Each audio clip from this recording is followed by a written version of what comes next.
예, 우리가 앞에서 이제 가우시안 믹스처 모델을 살펴보았으니 이제 디리실리 프로세스 믹스처 모델 DPMM에 대해서 알아보도록 하겠습니다. 기본적으로 우리가 앞에서 이제 얘기했듯이 디리실리 프로세스라고 하는 것은 기본적으로는 프라이어를 이제 만들어줄 수 있는 형태가 되겠습니다. 해서 다음 같은 형태가 됩니다.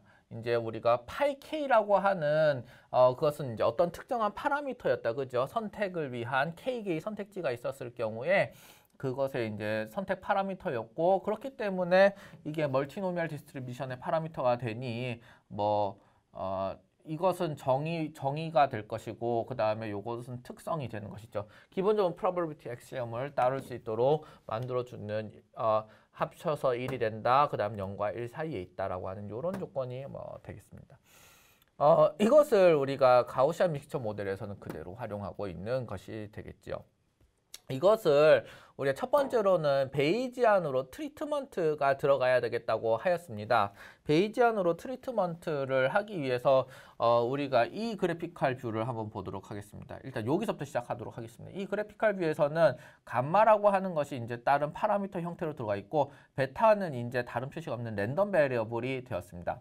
이 랜덤 베리어블이 된 상황에서 베타의 상황에서 Z가 어사인먼트가 나오고 선택지가 나오고 그 다음 X가 되는 상황이 되겠습니다. 여러분들이 요 부분에 대해서 이제 달라진 것을 느끼실 겁니다. 그렇죠? 요 부분에 대해서 이제는 Z가 바로 파라미터에서 파이의 파라미터에서 오는 것이 아니라 뭔가 감마라고 하는 파라미터에서 베타가 생성이 돼요. 그 생성된 파라미터를 가지고서 파라미터가 즉 랜덤 베리어블이 된 것이죠. 파라미터를 가지고서 Z가 가는 형태가 Z가 선택이 되는 형태가 되었다. 그래서 요 파트가 만들어졌고 요것을 우리가 베이지안 트리트먼트, 베이지안으로 이 모델을 바꾼 부분이 되는 것입니다. 그 부분은 잘 되었고 또 다른 부분이 하나 더 있습니다. 어떤 부분이 있습니까? 예, 맞습니다. 이쪽 파트도 있는데 이쪽 파트에서 요 감마가 만들어진 요 파트는 마찬가지로 이 두 개는 합쳐져서 베이지안 트리트먼트를 한 부분이 되겠고 또 다른 부분은 non-parametric을 만든 부분이 하나 있습니다. 요 부분입니다. 무한대 표시가 되어 있죠. 그래서 기본적으로는 무한대까지 가는 다양한 선택지 중에서 한 파라미터가 있다. 세타라는 특정한 파라미터가 있다라고 하는 것이 되겠습니다. 아까 보셨다시피 여기서 보시면 요 파이라고 할까? 여기 있는 부분이 어떻게 기본적으로 파이의 디멘전이 K가 되지 않았습니까? 파이 디멘전 좀 더 제대로 써보겠습니다.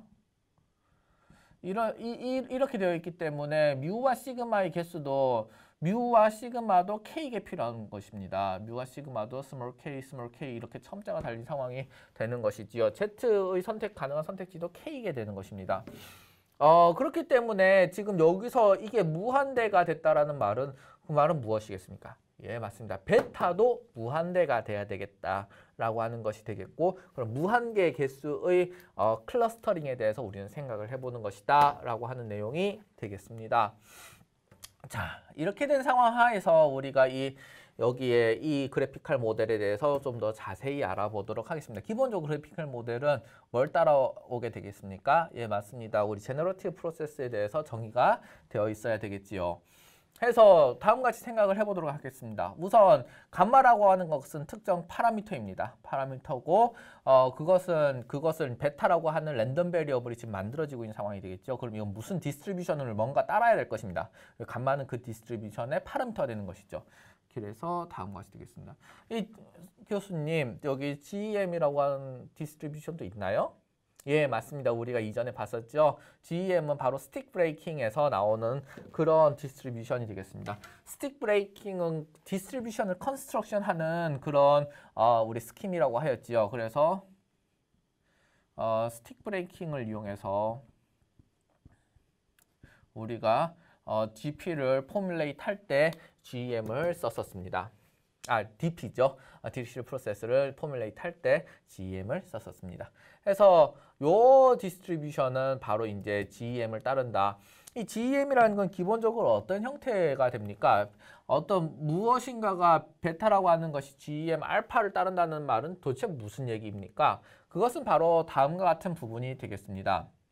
일단 기본적으로 K는 1부터 무한대까지 가는 상황 하에서 이 VK라고 하는 것은 즉 V라고 하는 것은 무한대까지, V라고 하는 것은 무한대까지 다 샘플링이 된다라고 하는 것을 의미하는 것이죠.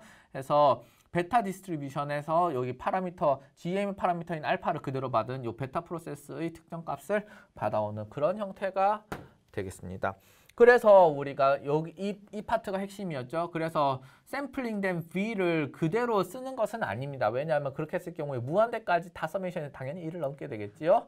그래서 우리가 스틱에서 그 부분만큼 브레이크하고 남은 부분 갖고 또 미래에 한 번 더 그 어떤 베타를 적용하고 그런 과정이 되겠습니다. 그래서 이 수식을 이용해 가지고 마지막에 나오는 베타가 우리가 이 샘플링 되는 값이 되겠고, 여기 보시면 K는 1부터 무한대까지 있다고 하지 않았습니까?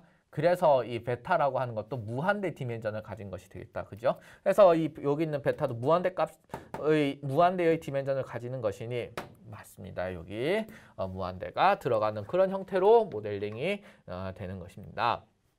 자, 이렇게 된 상황 하에서 우리가 생각을 해봅시다. 그 다음에 세타라고 하는 것이 란다라고 하는 것이 들어가면은 세타가 나온다고 합니다. 이것은 우리가 베이스 디스트리뷰션이라고 생각을 해보도록 하겠습니다. 베이스 디스트리뷰션이다 라고 하는 것이 되겠고, 여기 하나 좀 잘못된 부분이 있네요. 여기서 란다가 아니라 여기가 세타가 돼야지 맞겠지요. 그래서 세타는 H 란다에서 샘플링 되겠다라고 하는 그런 내용이 되겠습니다. 자, 그 다음 여기 있는 이 G라고 하는 것은 어떻게 되겠습니까? 이 G라고 하는 것은 베타가 주어졌을 때 어떤 특정한 선택지를 하나 뽑는 과정이 되겠다. 그죠? 그래서 여기 있는 베타라고 적혀 있지만 이것은 기본적으로는 어떻게 되겠습니까? 예, 맞습니다. 여기서는 멀티노미알 디스트리뷰션의 선택지를 가지고 와서 Z가 되는 것이 되겠습니다. 자, 그 다음 마지막으로 이것은 우리가 이제 무한대로 가는 포뮬레이션은 다 하였다. 그죠?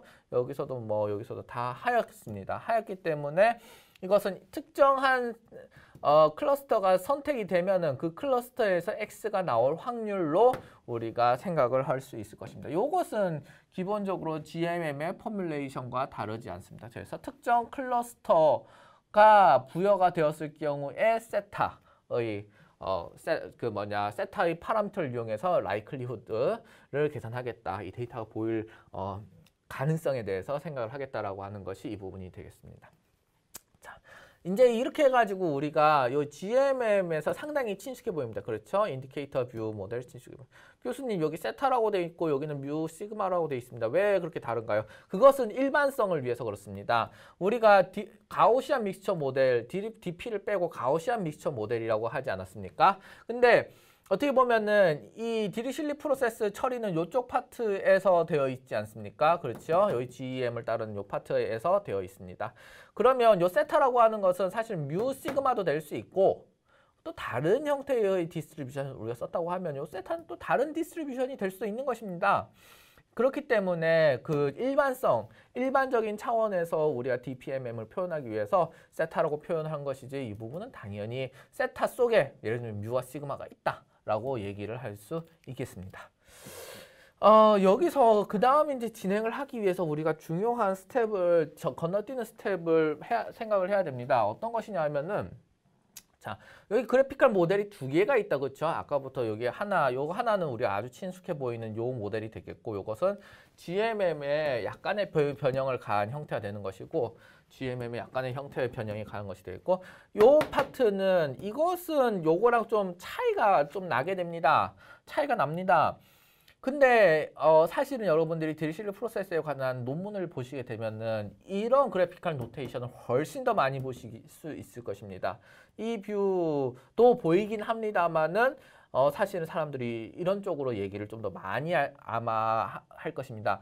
요것은 이 인디케이터 뷰를 좀 더 얼터너티브하게 표현한 것이 되겠습니다. 그래서 이것도 마찬가지로 믹스처 모델에 대한 뷰인데 좀 얼터너티브하게 레프레젠테이션 돼 있다라고 하는 것이 차이점이 되겠습니다. 어떤 것이 가장 큰 차이점이 있는지 한번 살펴봅시다. 예, 여기서 보시면 여기 G0라고 해가지고 무엇입니까? DP를 따르는 어떤 변수를 하나 만드는 그런 부분이 새로 인트로덕션이 되어 있다. 그죠? 그 대신에 또 이거는 새로 나온 것이고 적어볼까요? 이것은 new이고 없어진 것은 또 무엇이 있습니까? 예, 맞습니다. 여기 JIT라고 하는 어사이먼트가 없어져 있습니다. 그래서 어사이먼트가 이게 날아가 버린 형태가 되겠고 그 다음에 세타 프라임이 됐습니다. 이 세타를 그대로 가져다 쓰지는 않은 모양입니다. 하지만 뭔가 비슷한데 그대로 좀 똑같은 함의를 갖고 있는 것은 아니다 라고 하는 의미에서 세타 필이라고 하는 것을 우리가 생각을 해보도록 하겠습니다. 자, 이 GMM의 얼터너티브 뷰는 다음과 같이 우리가 설정을 해볼 수 있겠습니다. 기본적으로 G0라고 하는 이것은 이제 DP의 디리실리 프로세스의 어떤 거기서 이제 우리가 찾아볼 수 있는 하나의 디스트리뷰션이라고 생각을 하겠습니다. 이 디스트리뷰션이라고 하는 것은 기본적으로 베이스 디스트리뷰션과 그다음 감마라고 하는 어떤 센서티브를 결정할 수 있는 이런 부분을 결정하고 있죠. 그 다음에 DP는 뭐 다음과 같이 모델링이 되게 되겠습니다. 이런 식으로 스틱 브레이킹을 활용하지 않는 DP 정의가 어떤 게 있었습니까? 예, 맞습니다. 바로 Fourier on 프로세스 혹은 Chinese Restaurant 프로세스라고 하는 CRP라든지 그런 것에 대해서 우리 샘플링 베이스드 스킴, 샘플링 방법에 대해서 우리가 배워놨었죠. 그래서 이것은 스틱 브레이킹 뷰라고 본다고 하면 이것은 좀 더 차이니즈 레스토랑 프로세스 뷰라고 볼 수 있겠습니다. 이 차이니즈 레스토랑 프로세스 뷰로 이것을 다시 한번 표뮬레이트 하는 것이 되겠습니다. 자, 그러면 여기서 보시면 이 세타라고 하는 것은 G0에서 뭔가 나온다고 말을 하였습니다. G0에서 뭔가 샘플링이 가능한 것이 되겠다. G0도 마찬가지로 디스트리뷰션이니까 하는 것이 되겠습니다. 근데 그러면 이 세타 프라임 i라고 하는 것은 그러면은 어떤 값이 여기서 나오게 되는 것일까? 근데 좀 더 우리가 제너러티브 프로세스를 보겠습니다. 다음과 같이 정의되어져 있습니다. 즉, 이 i라고 하는 x는 유한하게 있으니까 데이터는 어떻게든 유한하게 있는 거니까 그럼 유한하게 되어 있는 데이터에 대해서 인덱스를 걸 수 있고 xi라고 하겠습니다. 이 세타 프라임이라고 하는 것은 매 데이터 포인트마다 다 정해져 있는 것이 되겠습니다. 매 데이터 포인트마다 다 정해져 있는 데이터가 있고 세타 i 프라임이라는 것이 있고 그 세타 i 프라임을 여기 넣어서 만들어진 것이 바로 xi라고 하는 샘플이 되겠다라고 하는 그런 내용이 되겠습니다. 즉 인디케이터가 사라져 있는 그런 상황이 되는 것이지요. 인디케이터가 없어진 만큼 무슨 얘기가 되겠습니까? 이 세타 i 프라임이라고 하는 것은 바로 우리가 믹스처 디스트리뷰션이 되는데 그 데이터 포인트 하나하나마다 달려져 있는 그런 파라미터라고 볼 수 있겠습니다. 예를 들면 다음과 같이 생각을 해보도록 하겠습니다. 차이니즈 레스토랑 프로세스에서 테이블이 이렇게 하나, 두 개가 펼쳐져 있다고 생각을 해보도록 합시다. 이 두 개가 펼쳐져 있을 때 하나는 어떻게 되겠습니까? 여기 사람이 한 명, 두 명, 세 명이 앉아 있고 다른 하나는 여기 한 명이 앉아 있는 상황이 되겠습니다. 이렇게 되어 있는 상황 하에서 우리가 이 세타 i 프라임이라고 하는 것은 G0에 의해서 나온다. 디리실리 프로세스에서 나오게 된다. 샘플링이 가능하다라고 하는 것이 되겠습니다. 그 말인즉슨 세타 i 프라임이라고 하는 것은 여기 있는 테이블을 의미하는 것이다. 그죠? 이 테이블이라는 것이 계속해가지고 우리가 사람 숫자 혹은 알파라고 여기선 감마죠. 감마라고 하는 센시티비티에서 새로 펴질 수도 있고 아니면 기존에 있는데 앉을 수도 있고 다양한 것이 있을 수 있겠다라고 하는 것이 되겠습니다. 그리고 여기 있는 데이터 포인트 하나하나마다 뭔가 어사인 되어 있는 거예요. 어사이먼트가 필요하고 클러스터에 대한 어사이먼트가 필요하고 그것은 이미 테이블에 앉아 있는 것으로 어사이먼트가 되어져 있는 것이 되겠습니다. 자, 그러면 한 데이터 포인트에 대해서 뭔가 이 세타 i 프라임이라고 하는 것이 부여됐다는 말은 세타 i 프라임이라는 것이 부여가 됐다는 말은 테이블에 있는 것이 뭔가 테이블마다 테이블이 펼쳐져 있고 거기에 앉아져 있다는 것으로 이미 어사이먼트는 되어 있는 것이고 그러면 여기 있는 것은 세타 i 프라임이라고 하는 것은 예를 들면 이것은 세타 1이 되겠다. 즉, 요 점 3개라고 하는 것은 개별적으로 세타 i라고 하는 이것이 첫 번째 포인트라고 생각을 해봅시다. 그러면 세타 1 프라임 있고 요것은 세타 2 프라임 있고 요것은 세타 3 프라임 있고 요거는 세타 4 프라임 있겠습니다.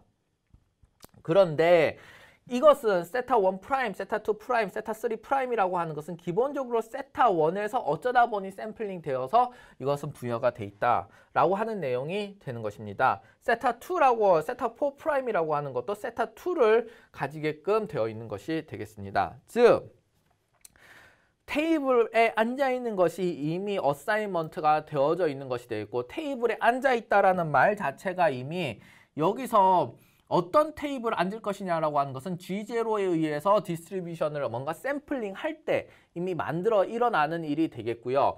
그러면은 그렇게 된 상황에서 세타 I 프라임이라고 하는 것은 이 바로 무엇이 되겠습니까? 이 G0에 의해서 만들어진다라고 볼 수 있는 것입니다. 어떻게 만들어지느냐? 그럼 여기 있는 데이터 인스턴스의 어떤 파라미터를 만들어내서 여기 이 테이블에 앉아 있는 손님들끼리의 파라미터를 우리가 뭐 MLE를 하나 아니면 다른 방식으로 해서 뭐 여기선 MLE가 아니라 MAP 방식으로 하겠지요. 기본적으로는 우리가 어떻게 되겠습니까? H라고 하는 베이스 디스트리뷰션에서 기본적인 세타 1의 값은 만들어낼 것입니다. 만들어낼 것인데 그러나 거기서 세타 1이라고 하는 것은 요 세타 1이 되겠습니다. 세타 1의 값은 만들어낼 것이나 세타 1 프라임, 세타 2 프라임, 세타 3 프라임에 의해서 업데이트가 되어 있는 형태로서의 어떤 라이클리후드를 만들어낼 수 있는 것이 되겠습니다. 해서 우리가 세타 I 프라임이라고 하는 것이 어디에 앉아 있는지를 결정하고 있다라고 하면은 그럼 그것이 이미 거기에서 그 클러스터에서의 파라미터를 결정하는 것이 되겠다. 즉 어디 앉는지가 사실은 파라미터다라고 볼 수 있는 것입니다. 그래서 이 얼터너티브 레프레젠테이션에서는 이 Git라고 하는 어사인먼트와 세타라고 하는 클러스터의 파라미터가 합쳐져서 우리가 세타 프라임이라고 하는 형태로 뭐 만들어지게 되겠습니다. 자, 해서 뭐 밑에는 우리가 어떤 내용이 되겠습니까? 네, 맞습니다. CRP 혹은 폴리언에서 활용했던 그런 샘플링 수식에 대해서 우리가 보고 있는 것이 되겠지요. 예. 해서 여기서는 일단 베이스 디스트리뷰션이라고 하는 것을 이용해 가지고 기본적으로 새로 펼쳐진 테이블의 파라미터를 만들어내고 그 다음에 감마라고 하는 것을 이용해서 어떻게 합니까? 얼마나 센서티브하게 새로운 것을 만들어낼 수 있을지를 결정하게끔 하는 것이고요. 그 다음에 세타 1에서 세타 n-1까지의 어사인먼트를 생각을 하면 그 다음에 세타 n번째의 그런 파라미터 값도 생각을 해볼 수 있겠다. 그것을 우리가 알아낼 수 있겠다라고 하는 내용이 되겠습니다.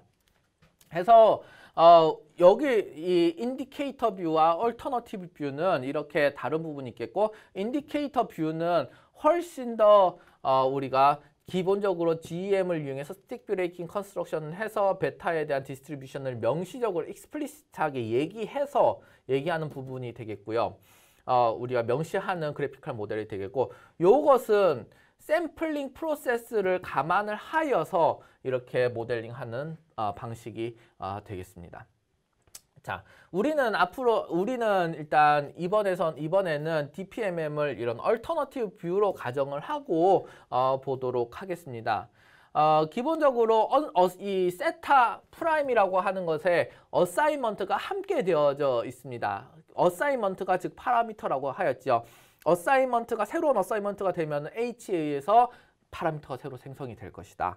그 다음에 어사인먼트가 되어 있으면 어사인먼트가 공유되는 것들을 찾아내어서 그것의 라이클리후드를 이용해 가지고 파라미터를 업데이트할 수 있겠다라고 하는 내용이 있기 때문에 그렇습니다. 샘플링 기반인 것이죠. 그래서 우리는 이제 샘플링 베이스드 인퍼런스를 할 것입니다. 이 시간에서는. 그래서 이것은 디피니티스 프로블럼을 기본적으로 디피니티 시어럼을 기본적으로 이용합니다. 왜 그렇습니까? 깁스 샘플링 이용하려고 뭐 하는 것이 되겠지요. 그래서 세타 1부터 세타 n-1까지 다 주어져 있는 상황이라 보고 세타 n을 그럼 샘플링 하겠다라고 하는 그런 내용이 되겠죠. 그다음 이것의 퍼뮤테이션은 어떻게 되든 상관없는 부분이 되겠습니다. 그래서 이 말인즉슨 어떤 순서로 러닝을 하든지 상관은 없겠다. 그것은 동일한 어떤 샘플링 프로세스가 되겠다라고 하는 것을 디피니티 시어럼이 보장을 해주고 있고, 그 다음에 이 차이니즈 레스토랑 프로세스라고 하는 방식으로 DP를 샘플링하는 샘플링 스킴에 대해서 정의를 하겠고요. 그다음 마지막으로 당연히 이제 깁 샘플링 어떤 스트럭처를 이용해서 인퍼런스 스트럭처를 이용해서 우리가 러닝을 해보도록 하겠습니다. 자, 그러면 우리 그렇게 얘기를 길게 주구장창했는데 기본적으로 우리는 어떤 것을 해야 되는 것일까요? 예, 맞습니다. 기본적으로 요 세타 프라임이라고 하는 것을 지속적으로 업데이트를 해나가야 될 것입니다. 세타 프라임을 업데이트한다는 말은 시팅 요 테이블에 앉아있는 어느 테이블에 앉아있는지 요 세타 1 프라임, 세타 2 프라임, 세타 3 프라임, 세타 4 프라임을 바꿔보는 것이 되겠고요.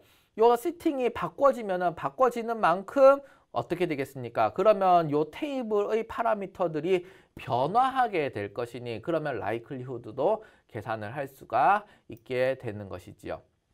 그래서 우리가 이 DPMM의 구체적인 어떤 구현 방법에 대해서 알아보도록 하겠습니다.